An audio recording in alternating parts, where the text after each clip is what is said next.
de Deus, povo abençoado do Senhor. Como é que vocês estão? Espero que estejam bem na graça do nosso Deus. Se as coisas estiverem ruins, dê graças a Deus. Viu? Não reclama não. Dê graças a Deus, passe glorificando a Deus. Porque a vitória vem dele no tempo certo. Se ficar reclamando, só vai piorar a situação. Agora, se adorar, aí você vai ver o espírito sendo renovado, a alma sendo consolada e Deus trazendo a vitória na sua vida. Quando a gente reclama, a gente nem obedece a Deus, né? A gente reclama e começa a viver as coisas conforme a gente quer e tentando conquistar com o nosso braço, sem a direção do Pai. E aí a gente fica mais reclamando mais ainda, porque vai tentando e não conseguindo, resolver. E aí a frustração vem a raiva, vem a tristeza, e aí já viu, só coisa ruim. É ruim até para o seu corpo. Então, problemas veio, seja qual for, adore a Deus.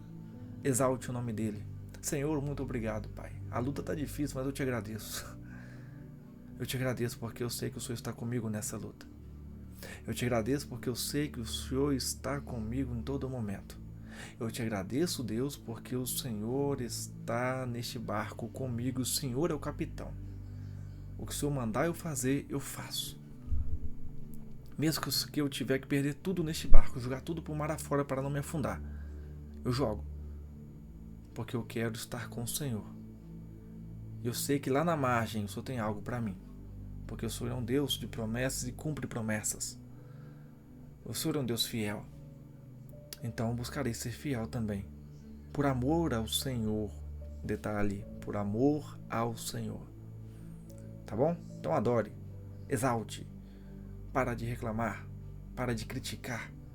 Adore. Utilize as palavras que saem da tua boca para exaltar, engrandecer a Deus e trazer o amor de Deus em sua vida e para a vida das pessoas. Ah, que coisa chata, não, que coisa abençoada. Que problema difícil, não, que problema fácil de solucionar. Você não está enxergando a solução não, mas você tem a solução. Jesus Cristo. Tá bom? Vamos para o devocional? Vamos orar primeiro, né? Antes que eu esqueça. Vamos orar primeiro, depois iremos ler o devocional. Depois iremos meditar na 7ª carta, né? 7º capítulo do livro. Amém? Vamos lá. Feche seus olhos, por favor, junto comigo e vamos orar. Não me deixe fechar o olho sozinho. Fechem comigo. Se inscrevam no canal, curtam e compartilhem, por favor. Ajude, evangelizem. Vocês ao curtirem, compartilharem, vocês estão ajudando a evangelizar. Vocês estão evangelizando a palavra do Senhor. Porque a internet é o meio que a gente tem para evangelizar. A gente não consegue alcançar as pessoas e ir até elas. Então a gente vai através da internet. Bendita seja a internet. Nesse sentido, claro. Amém? Fecha o olho comigo, tá bom? Tô de olho. Vamos lá. Senhor Deus, Pai Celestial, Adonai Elohim, Deus poderoso, nós te damos graças e te exaltamos por tudo que tens feito em nossa vida, Pai.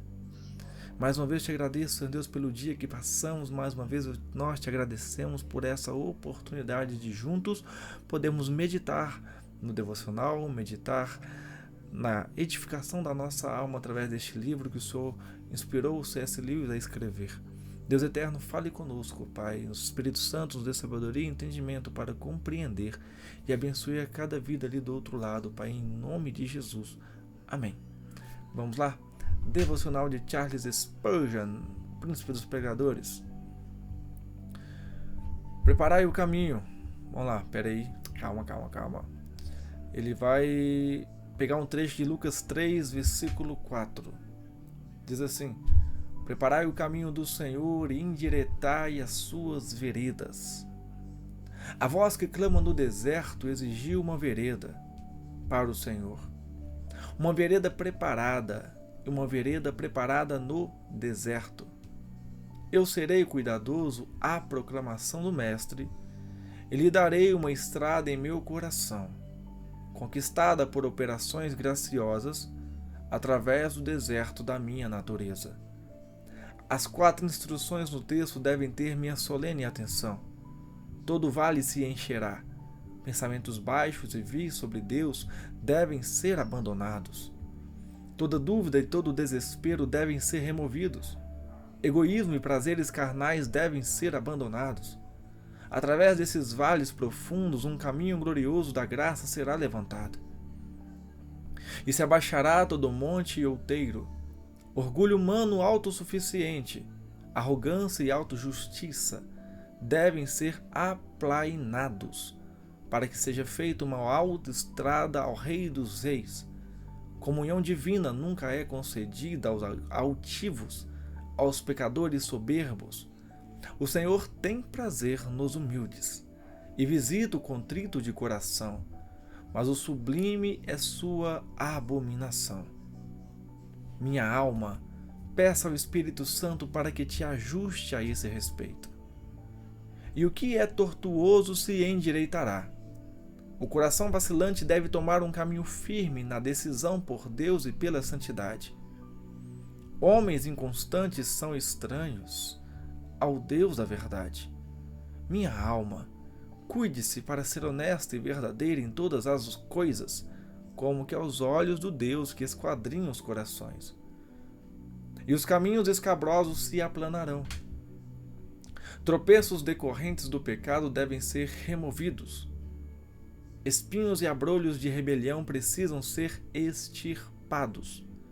Tão majestoso é aquele que passará pelo caminho que ele não deve encontrar terrenos lamacentos ou lugares pedregosos, quando vier exaltar seus escolhidos com sua companhia.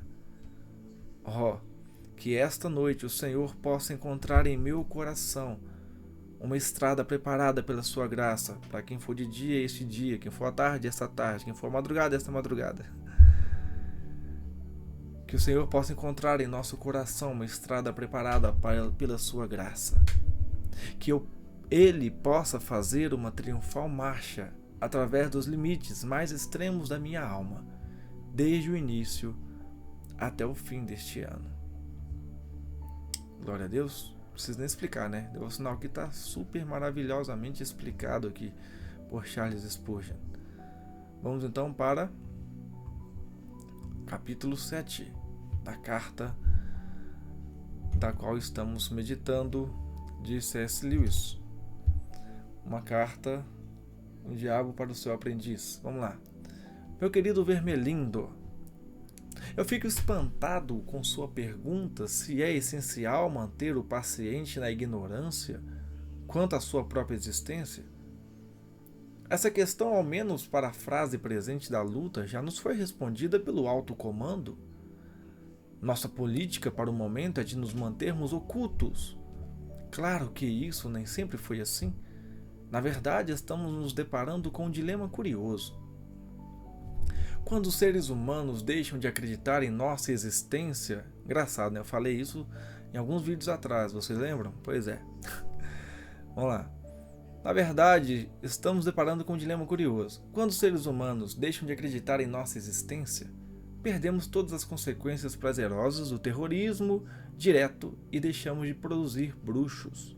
Por outro lado, quando eles acreditam em nós, não temos como torná-los materialistas e céticos. Pelo menos por enquanto. Tenho muita esperança de que iremos aprender em pouco tempo como apelar aos sentimentos e transformar em mito a ciência deles a ponto de que aquilo que é, com efeito, uma crença em nós, embora não com esse nome, se infiltrará de mansinho, enquanto a mente humana permanecerá fechada à crença na existência do inimigo. A energia vital, a veneração do sexo e alguns aspectos da psicanálise poderão ser bem úteis aqui. Se conseguirmos realizar nosso trabalho perfeito, o bruxo materialista, o homem que não usa, antes cultua verdadeiramente ao que ele chama vagamente de forças, ao mesmo tempo que nega a existência de espíritos, então o fim da guerra estará às portas. Mas, nesse meio tempo, deveremos obedecer às ordens recebidas. Não acho que você terá muita dificuldade para manter o paciente na escuridão. O fato de que os demônios são figuras predominantemente cômicas na imaginação moderna irão ajudá-lo. Se qualquer suspeita tênue de sua existência começar a surgir na mente dele, Sugira uma imagem de uma entidade em trajes vermelhos e convença-o de que, já que ele não pode acreditar nessas coisas, trata-se de um velho método de manual para confundi-los, também não poderá acreditar em você. Não esqueci da promessa que fiz de avaliar se devemos tornar o paciente um extremo patriota ou um extremo pacifista. Todos os extremos, exceto a devoção extrema ao inimigo, devem ser encorajados. Nem sempre, é claro, mas principalmente nas condições atuais. Algumas épocas são apáticas e complacentes, e o nosso trabalho é deixá-las ainda mais calmas e embalá-las mais rapidamente no sono. Já outras eras, como a nossa, são desequilibradas e inclinadas à facção, sendo nosso dever inflamá-las. Qualquer círculo de pessoas reunidas por algum interesse desprezado ou ignorado por outras tende a se desenvolver em um caldeirão de admiração mútua e também a gerar uma grande quantidade de vaidade e ódio para com o mundo exterior, os quais são alimentados sem nenhum pudor, tudo pela causa, que é seu patrocinador e é considerado impessoal. Isso é assim, mesmo quando o pequeno grupo existe originalmente para os propósitos próprios do inimigo. Queremos que a igreja permaneça pequena não apenas para que menos pessoas possam conhecer o inimigo, mas também para que aqueles que o conhecem possam adquirir a intensidade inquietante e o falso moralismo defensivo de uma sociedade secreta ou de uma panelinha. É claro que a igreja em si é defendida com veemência, portanto, não tivemos ainda sucesso em dar a ela todas as características de uma facção, mas facções subordinadas dentro dela muitas vezes produziram resultados admiráveis das partes de Paulo e Apolo em Corinto, lembra? Até o baixo e o alto clero da igreja anglicana. Se o seu paciente puder ser induzido a se tornar um contestador consciente, ele automaticamente se identificará como um membro de uma sociedade pequena, organizada, impopular, mas com voz ativa, e os efeitos disso sobre alguém tão recém-chegado ao cristianismo quase sempre serão positivos. Mas apenas quase. Será que essa pessoa já teve sérias dúvidas sobre a legalidade de servir em uma guerra justa antes da atual ter começado? Será que ele é um homem de grande coragem física, tão grande que não terá quaisquer dúvidas sobre os reais motivos de seu pacifismo? Será que quando estiver bem perto da honestidade, nenhum humano jamais estará muito perto, ele vai se sentir completamente convencido de que agiu plenamente impulsionado pelo desejo de obedecer ao inimigo? Se ele for esse tipo de homem, é provável que o seu pacifismo não nos faça muito bem, e o inimigo irá provavelmente protegê-lo das consequências usuais de pertencer a uma facção. A sua melhor estratégia nesse caso seria tentar provocar uma crise súbita, confusa e emocional, da qual pudesse emergir como um convertido irrequieto em prol do patriotismo. Esses fatores geralmente são manipuláveis. Mas se ele for o homem que eu penso que é, tente o pacifismo. No entanto, seja qual for a seita que ele adotar, sua tarefa principal será a mesma. Comece por fazê-lo tratar o patriotismo ou o pacifismo como parte de sua religião. Depois deixe-o sob a influência do espírito partidário chegar a se referir a isso como a parte mais importante. Depois, silenciosa e gradativamente, cuide para que ele alcance um estágio em que a religião se torne meramente parte da causa, em que o cristianismo passe a ser valorizado principalmente em razão dos argumentos excelentes que é capaz de produzir em favor do esforço britânico em prol da guerra ou do pacifismo. A atitude da qual você deseja se proteger é aquela na qual os assuntos temporais são tratados essencialmente como matéria de obediência. Uma vez que você tenha feito do mundo um fim e da fé um meio, terá quase conquistado o seu homem. E faz muito pouca diferença que tipo de fim mundano ele esteja perseguindo, desde que os encontros, as panfletagens, as políticas, os movimentos, as causas e as cruzadas importem mais para ele do que as orações, os sacramentos e a caridade.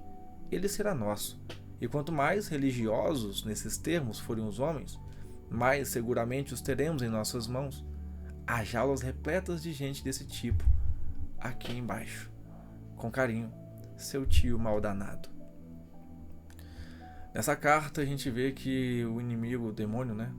Ele fala para o seu comparsa ali para atacar com relação ao jovem no sentido de fazer com que ele seja ou muito patriota ou muito pacifista e use a sua fé para proteger o seu ponto de vista.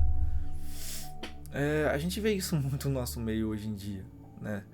Com relação, vocês sabem, à nossa política. Infelizmente, ao invés de defender o ponto sem machucar a outra parte, ou defender um ponto sem idolatrar este ponto e esquecer de Deus, colocar Deus apenas como um meio para fazer com que você esclareça ou argumente o seu ponto de vista, o seu partidário, é o meio errado. E é isso que o inimigo ali vai tentar fazer com um jovem rapaz. Faz com que ele se foque tanto naquele ponto partidário que ele use Deus para o seu fim partidário, ao invés de usar o modo partidário dele para levar as pessoas a Deus. Estão entendendo a colocação? Muitos hoje usam da sua fé para um fim de expor aquilo que eles tanto defendem. Ou seja, usam a Deus para aquele fim, para que as pessoas se convertam para aquele fim, para aquela causa, ao invés de usar aquela causa para se converterem a Deus, para se converterem a Jesus. Então eles trocam as bolas. E vai me dizer que vocês não concordam com isso. Hoje em dia tem muito disso. Pessoas com um certo tipo partidário defendem a tal ponto este lado partidário que usam a Deus ou usam outro meio para ser ali um condutor, para que as pessoas venham para este ponto partidário. Mas o certo é, a gente, com a nossa fé, temos um ponto de partido, temos um partidário, a gente vai trazer as pessoas a conhecer a Deus, porque este ponto na qual acreditamos vem alicerçado na palavra que Deus deixou para nós como base de fé, como base de vida, para alcançarmos o céu. Entenderam? Creio que sim, né? Tá bem explicado. Então, o inimigo vai usar isso nessa carta 7, né? E vamos ver qual vai ser o desenrolar da história, né? Será que o jovem rapaz ele vai cair nas astutas ciladas do inimigo? Será que ele vai ficar ao ponto de se prender tanto ao seu ponto partidário, seja patriota ou seja pacifista, e vai usar da sua fé para defender o seu ponto partidário, ao invés de defender a Deus, ao invés de defender a sua fé, usando o seu ponto partidário? E aí, qual vai ser a resolução dessa história? Que Deus abençoe vocês poderosamente e grandiosamente. Jesus ama vocês e eu também, mesmo sem conhecê-lo de perto, mas que Deus venha agraciar vocês e a família de vocês abundantemente. Amém? Não há nada que Deus não possa fazer. Ele é o Deus do impossível. Não há causa que Ele não possa resolver. Mas, tem um mas. Temos que firmar na palavra. Temos que viver a nossa vida, com base na palavra. Se Deus deixou para nós a palavra, é para vivermos conforme a palavra, não conforme a nossa vontade, não conforme as nossas emoções, mas conforme a santa palavra de Deus. Se Ele deixou a palavra, é para seguirmos, termos como base de vida, base de fé, para chegarmos lá no céu e desfrutarmos do que Deus tem para nós. Tudo aqui é passageiro, tudo aqui é vaidade.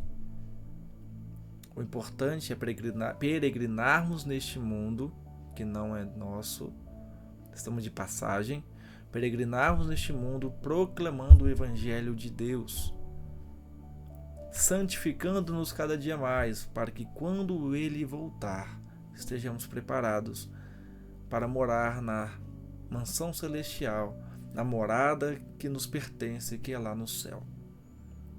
Amém? Vamos orar? Feche os seus olhos e eu estou de olho. Senhor Deus e Santo Pai Celestial, Mais uma vez te damos graças a Deus por mais essa leitura que o Senhor nos concedeu, pela misericórdia do Senhor e o teu amor. Obrigado, Pai, pela força que nos concede a cada romper da manhã, pela noite que nos concede a dormir. Visita, Pai, pessoas, Senhor Deus, que estão necessitadas, passando por problemas, seja eles qual for. Visite-as, ó Pai, e seja, Senhor Deus, a solução dessas pessoas e que elas venham reconhecer que o Senhor é o Deus Todo-Poderoso, onipotente, onipresente, onisciente, que não há nada que o Senhor não possa fazer. O Senhor é Jeová Rafa, o Senhor que cura, Jeová Nissi, o Senhor é a nossa bandeira, não há guerra que o Senhor não já venceu por nós. Deus, que possamos proclamar todos os dias a tua grandeza e não venhamos, ó Pai, deixar nada nos separar do amor do Senhor. Abençoe em nome de Jesus, ó Pai, o lar e a vida dessas pessoas. Amém. Que Deus abençoe sua vida, seu lar e família, em nome de Jesus. E receba o meu abraço aí. Que Deus abençoe.